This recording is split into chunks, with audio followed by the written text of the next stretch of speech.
សូរិយាចោយត្រាផុតព្រឹកព្រៃភ្នែករំបីចាំជួបស្រីគ្រប់នាទីបងចាំអូនបួនរដូវពើឈវេអូននៅទីណោរងចំពើនារដូវស្លឹកឈើជ្រុំពុំយល់សោអងសងខឹមក្តីស្នេហាពេលត្រជាក់ធ្លៀងរងារងសង្សារបាត់ភក្ត្រាសូនឈឹមសច្ចចាជួបអូនមួយពុំភ្លេច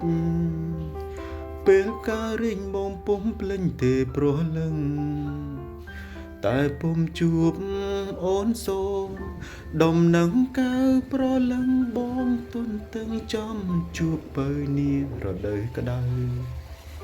ជំរាបសួរពុកម៉ែបងប្អូនទាំងអស់គ្នាថ្ងៃនេះខ្ញុំបាទមកលេងសមុទ្រនឹងក៏មានអារម្មណ៍ថាស្រស់ស្រាយខ្លាំងមែនតែនពេលដែលមើលទៅសមុទ្រនឹងគឺឃើញទឹកសមុទ្របដិញគ្នាតែម្ដងហើយចិត្តនឹងក៏ហោះហើរនៅលើវេហាក៏បែកជាអារម្មណ៍ច្រៀងដាក់មកបត់ដែរពុកម៉ែបងប្អូនហើយពីរោះមិនពីរោះសូមមកជាស្រ័យផងហើយវីដេអូខ្ញុំបាទនឹងក៏ខានបញ្ចូលសលេងយូរមកដែរហើយព្រោះអីរវល់ការងារពេកដូច្នេះហើយពេលដែលចេញវីដេអូមួយនឹងគឺដាក់បទភ្លេងទាំងអស់តែម្ដងអត់ដែលបញ្ចូលសលេងទេតែថ្ងៃនេះគឺមានអារម្មណ៍ថាចង់បញ្ចូលសំឡេងនៅក្នុងវីដេអូម្ដងពីព្រោះអីខានបញ្ចូលសំឡេងដាក់ក្នុងវីដេអូយូរមកហើយពុកម៉ែបងប្អូនហើយថ្ងៃនេះនឹងគឺមកលេងសមុទ្រនឹងគឺគេមានងានសមុទ្រមួយគឺធំមែនតើពុកម៉ែបងប្អូនហើយខ្ញុំថតបានតិចមែនតើហើយបើមើលទឹករលកហើយនឹងសមុទ្រវិញគឺនិយាយទៅគឺថាស្រស់ស្រាយមែនតើពុកម៉ែបងប្អូនហើយចំណែកដែលថ្ងៃលិចវិញគឺមើលទៅពិតជាស្រស់ស្អាតខ្លាំងមែនតើថ្ងៃលិចនៅខាងលិចមើលទៅពិតជា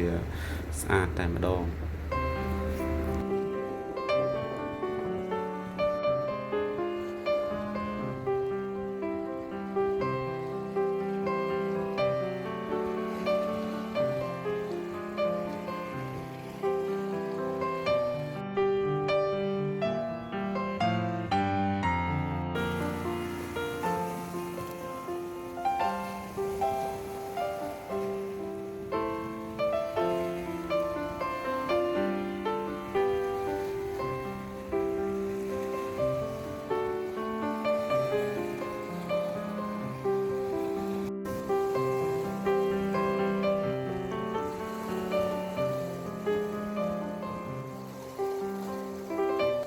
ហើយថ្ងៃនេះផងដែរខ្ញុំក៏អត់សូវបានបញ្ចូលសំឡេងវែងឆ្ងាយទេពុកម៉ែបងប្អូនហើយដោយសារតែនៅក្បែរបន្ទប់ខ្ញុំដេកនឹងគឺភាគច្រើនតែម្ដង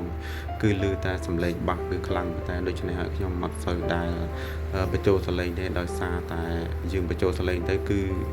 ឮបទចម្រៀងចូលតែម្ដងដូច្នេះហើយខ្ញុំភាគច្រើននឹងគឺដាក់តែបទភ្លេងទេហើយក៏វីដេអូរបស់ខ្ញុំបានក៏ឈានមកដល់ទីបញ្ចប់ផងដែរជាចុងក្រោយនេះគឺសូមអរគុណពុកម៉ែបងប្អូនដែលចំណាយពេលមកទស្សនាវីដេអូរបស់ខ្ញុំបានពីដើមរហូតដល់ចប់សូមឲ្យពុកម៉ែបងប្អូនតាណាមណាសូមជួបតែសុវត្ថិភាពគ្រប់គ្នាអរគុណជម្រាបលាជួបគ្នានៅវីដេអូ